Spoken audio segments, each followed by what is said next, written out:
What is strategic planning? Strategic planning is an annual process organizations undergo to plan their near, mid, and long-term strategies. A robust strategic planning process arms the organization with clearly defined strategic objectives across all time horizons and prepares the organization for successful strategy development and execution. Strategic planning is a crucial process, but often poorly executed, leading to poor translation from strategy to execution. In this video, we hope you will not only understand the purpose and scope of strategic planning, but also develop a firm grasp of how to effectively and efficiently execute and manage the full strategy process, from planning to execution. This video breaks the full planning to execution processes into 3 sections: strategic planning, strategy development, and lastly, strategy execution. For each section, we will highlight important concepts core to the topic. Additional relevant resources for further understanding are included in the description. By the end of this video, you will understand the purpose of each phase and be armed with useful business frameworks to properly structure your strategic analyses and implementation approach. First, let's discuss the overarching concept of strategic planning.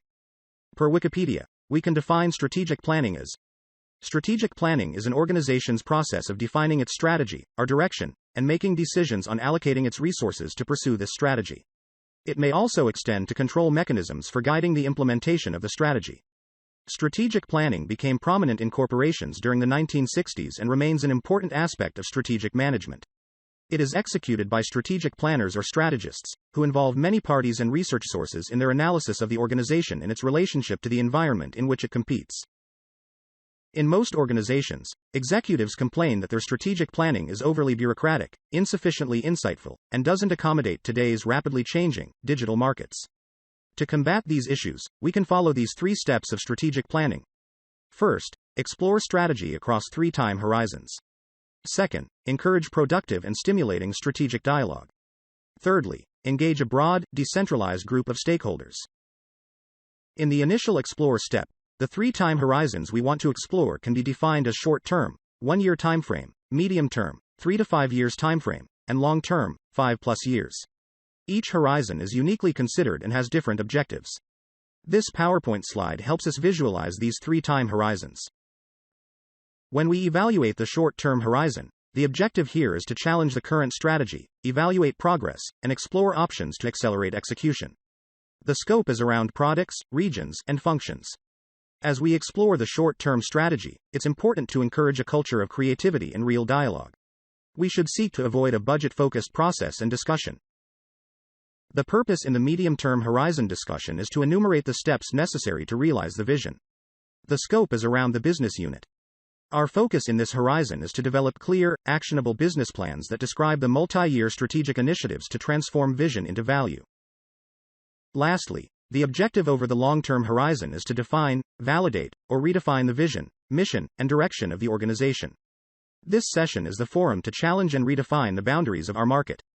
We want to shape our future by influencing the industry with our strategic actions. The second step is encourage. Most organizations repeat the same strategic planning process year after year. This leads to a situation where year after year, the usefulness of the strategic planning process deteriorates, as most analyses become adjustments of last year's analyses. There is a stagnation of effectiveness. The same inputs lead to similar conclusions and creativity is sapped from the sessions. So, how do we break this type of cycle and behavior? The answer is to encourage productive and stimulating strategic dialogue by asking different questions. Great strategists need to learn the art of questioning.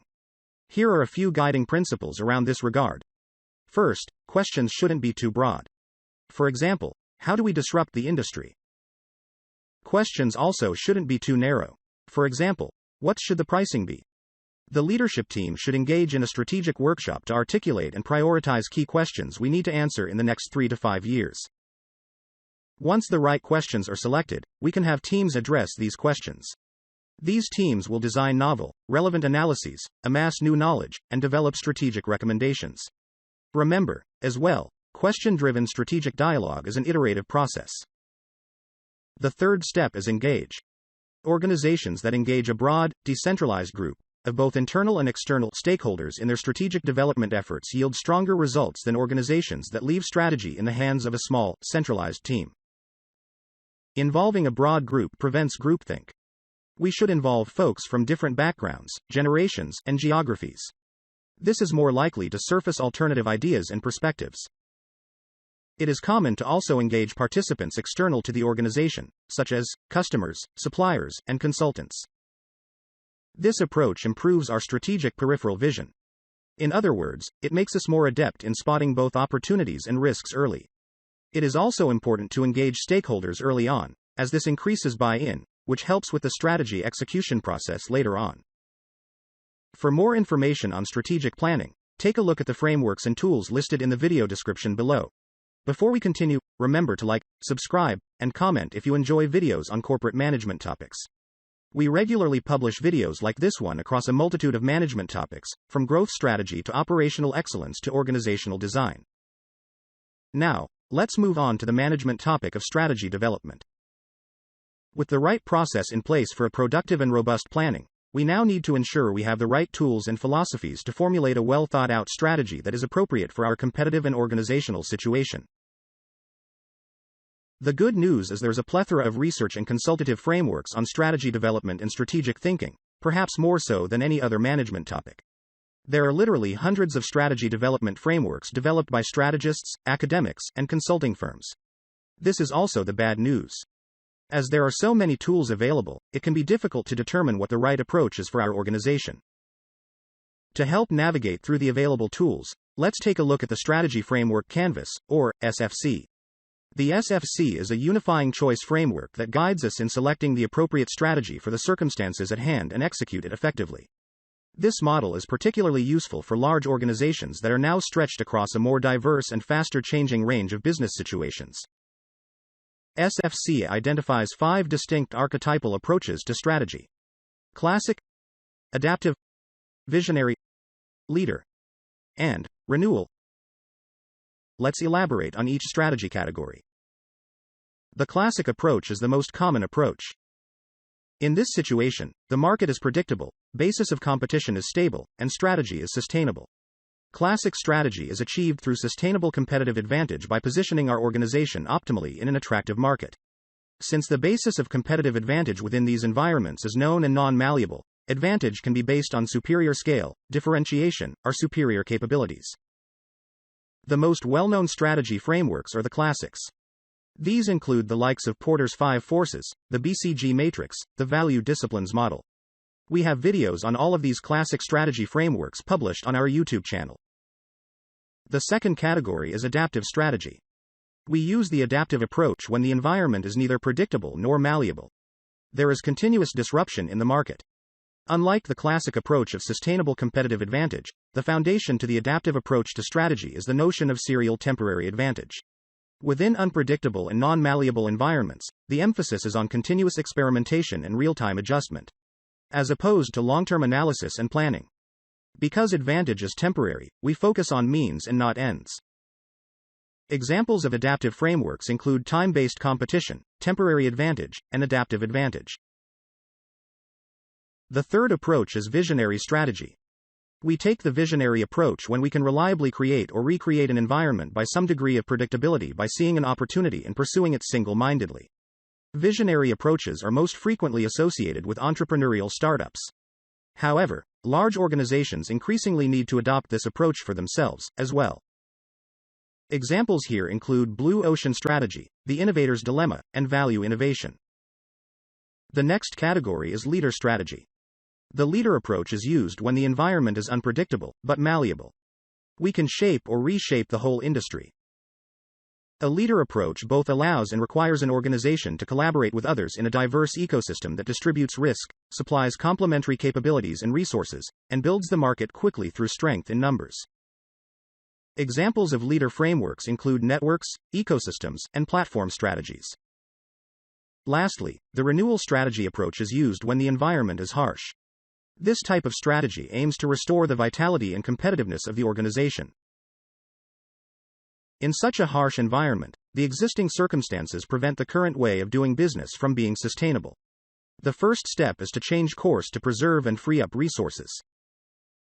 Examples here include any type of business transformation strategy and business turnaround strategy.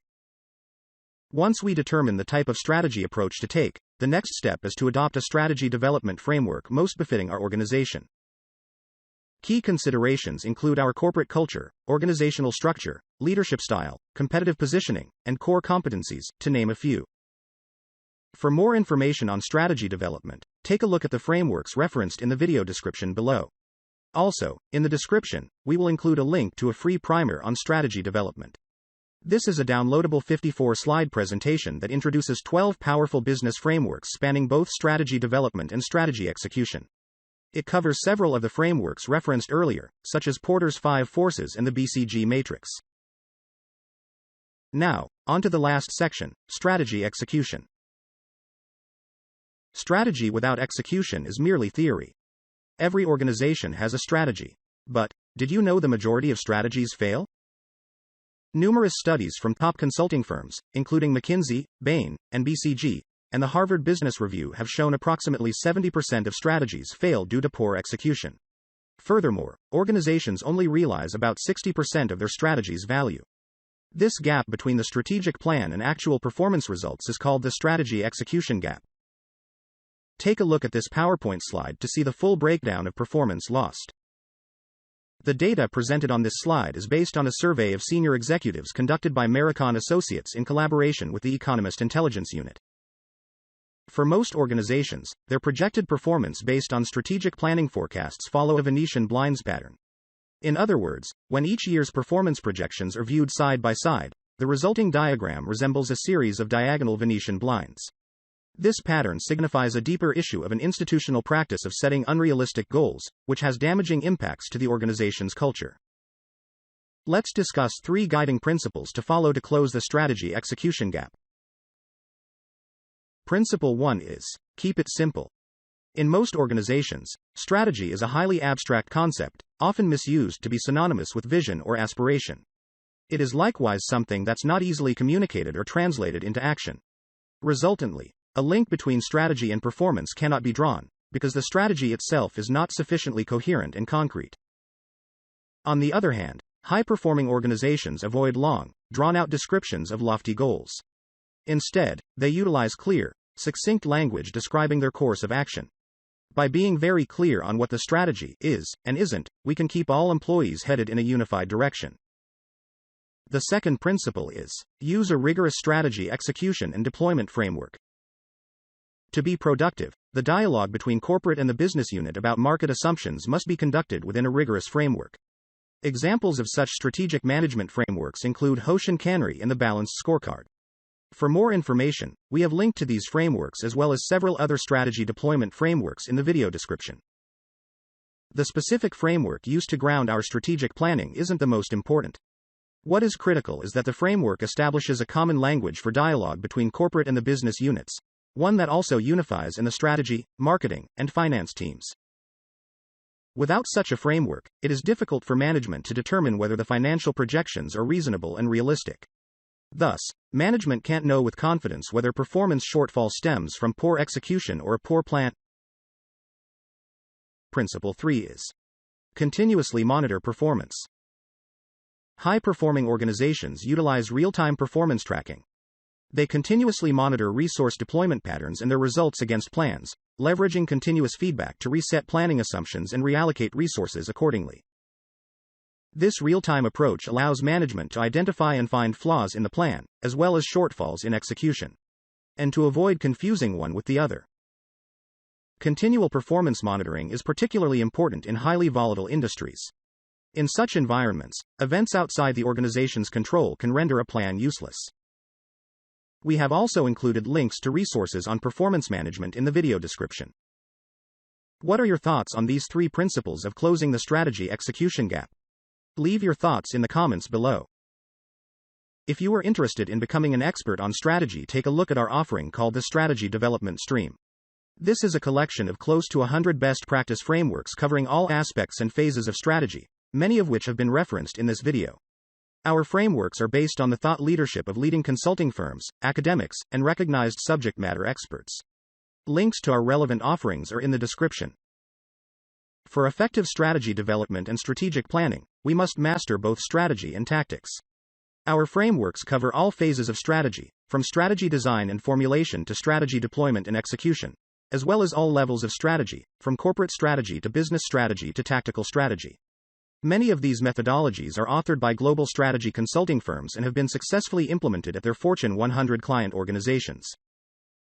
We have included links to all frameworks referenced in this video in the video description. If you have any questions, please leave them as comments below. If you enjoy these types of videos on business frameworks, methodologies, and management models, then be sure to like this video and subscribe to our channel. Also, check out flevy.com directly for thousands of best practice business frameworks and tools. We regularly publish videos like this one across a multitude of management topics, from business model innovation to corporate transformation to go-to-market strategy.